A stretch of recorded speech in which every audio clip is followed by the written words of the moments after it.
Kronologi anak aniaya ibu di Tinumbu Makassar, tak terima disuruh bersihkan rumah. Seorang wanita tega menganiaya ibu kandungnya di Jalan Tinumbu Lorong 148, Kecamatan Bontoala, Makassar, Selasa tanggal 24 September tahun 2024 sore. Kasih Humas Polrestabes Makassar KP Wahidudin menjelaskan kronologi kejadian tersebut.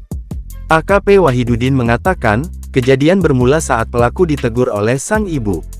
Dari keterangan korban, ia menerangkan bahwa korban menegur anaknya untuk membersihkan rumah, kata dia.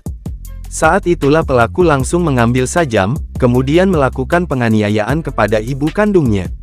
Akibat penganiayaan itu, lanjut Wahid, korban Siti Syamsiah, 64 mengalami luka di beberapa bagian tubuhnya. Kini Siti Syamsiah dirawat di RS Jala Amari Lantamal V Makassar.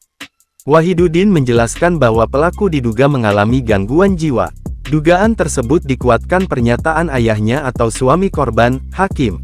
Menurut keterangan ayah pelaku, bahwa pelaku yang merupakan anak pertamanya sudah lama mengalami gangguan jiwa dan seringkali marah dan mengamuk di dalam rumah, bebernya. Dalam rekaman video beredar, tampak pelaku yang disebut sebagai anak menganiaya ibunya. Warga setempat berusaha menghalau aksi pelaku namun terhalang pagar. Warga lainnya pun terpaksa memanjat pagar untuk menghentikan aksi brutal pelaku.